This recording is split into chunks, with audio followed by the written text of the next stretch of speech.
News 4 Jax starts right now with a breaking news alert.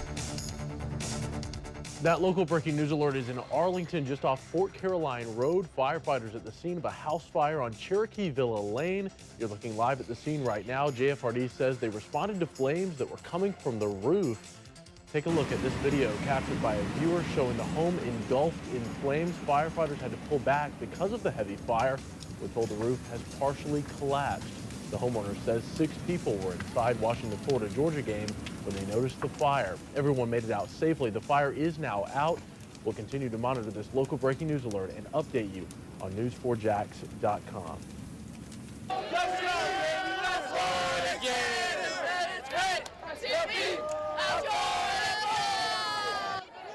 Everbank Field packed, and so are the streets surrounding it. Florida-Georgia celebrations are in full swing right now, and with that comes a lot of drinking. While all eyes are on the scoreboard, Florida is leading right now 20-0, and while the Gators fans celebrate, the Jacksonville Sheriff's Office says they're on the lookout for underage drinking. Channel 4's Heather Lee has been out at the game today tailgating with fans, and Heather, they've caught quite a few offenders already. Yeah, Ethan, they have 38 people so far for underage drinking. And, you know, they say that this is still early. The night is still early, and they do expect that number to go up as the night goes on.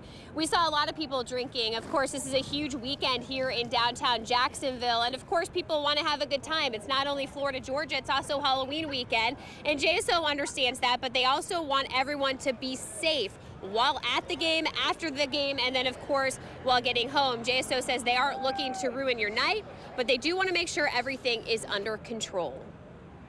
We want to catch this early on. If they're under 18, we call the parents, and the parents have to come pick the juveniles up. We don't just let them go automatically. And if we have had multiple violations now. One person violated it twice, and we decided to take them to jail that night because they obviously showed a disregard for their own safety and they kept on drinking when they weren't supposed to be. Now, JSO says if you plan on going out tonight, make sure to stay with a group like these ladies. They're in a group tonight. They're playing it safe. They say the first thing to go when you're drinking is your judgment. So, of course, you want to be with a big group. That way, they are looking out for your safety as well. And these people are having fun. You can see they are going to be in a group all night long, staying safe. So that's good. We are going to have much more on Florida, Georgia coming up tonight. And you can check our website for all of our coverage of the Florida, Georgia game. That's news4jax.com. For now, we're live. Heather Lee, Channel 4, the local station.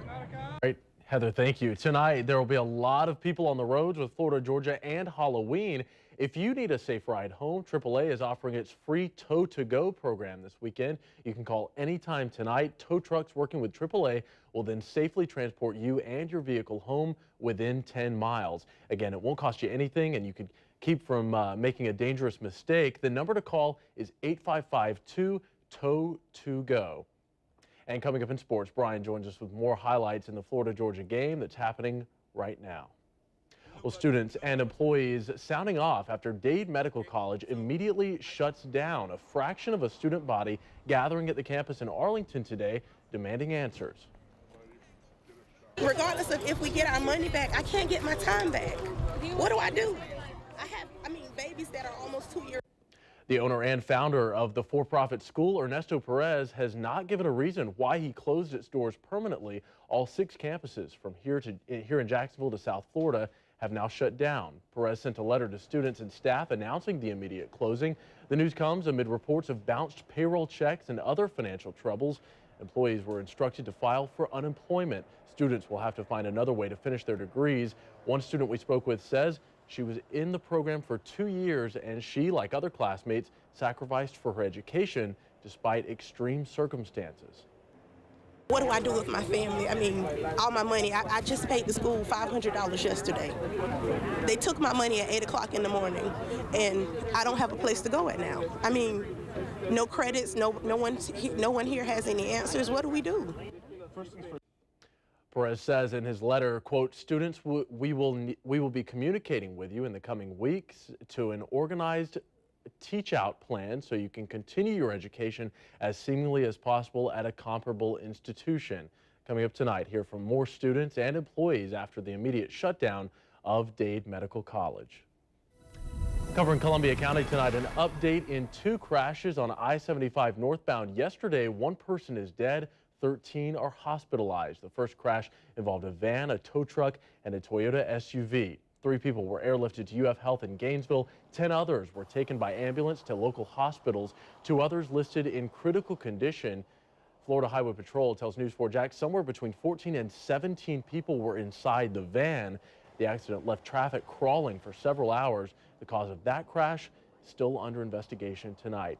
And just hours later, another major accident on that same stretch of I-75. This one happening just a few miles south around 9:15 last night. FHP says 64-year-old Jesus Figueroa died after rear-ending a truck tractor. The truck driver suffered minor injuries. Covering Baker County, Sheriff Joey Dobson tells News4 Jax the man arrested with the parents of Lonzie Barton on drug charges has died. Sean Clayton Hall bonded out earlier this week.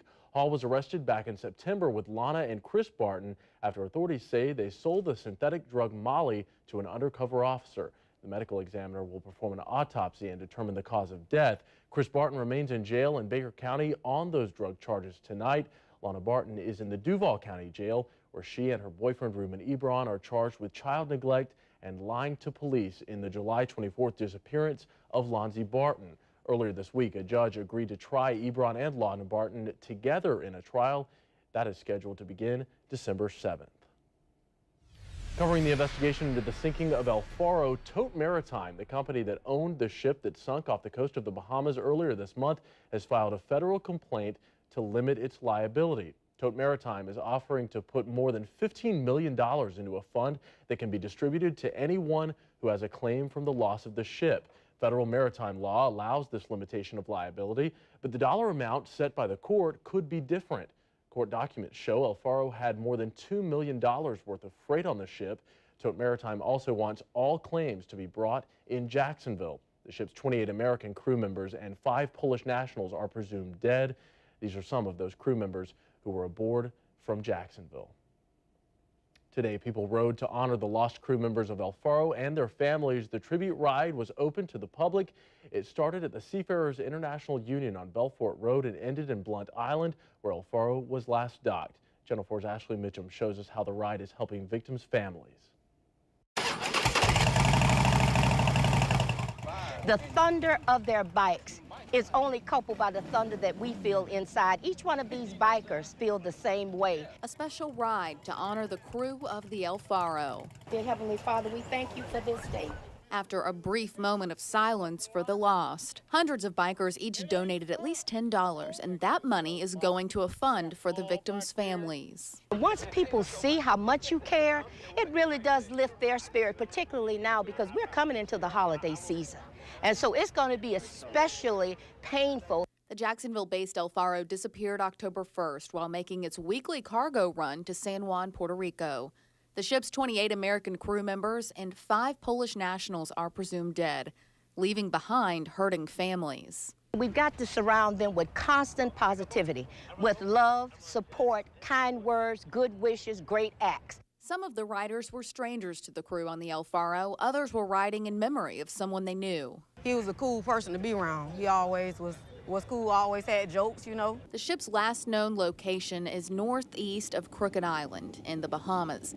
The water there is about 15,000 feet deep. Ashley Mitchum, Channel 4, the local station. A passenger jet crashes, killing everyone on board. Coming up, who's claiming responsibility and what the airline is now saying. Plus, funeral services held for the South Florida man killed by a police officer. The latest on the investigation next.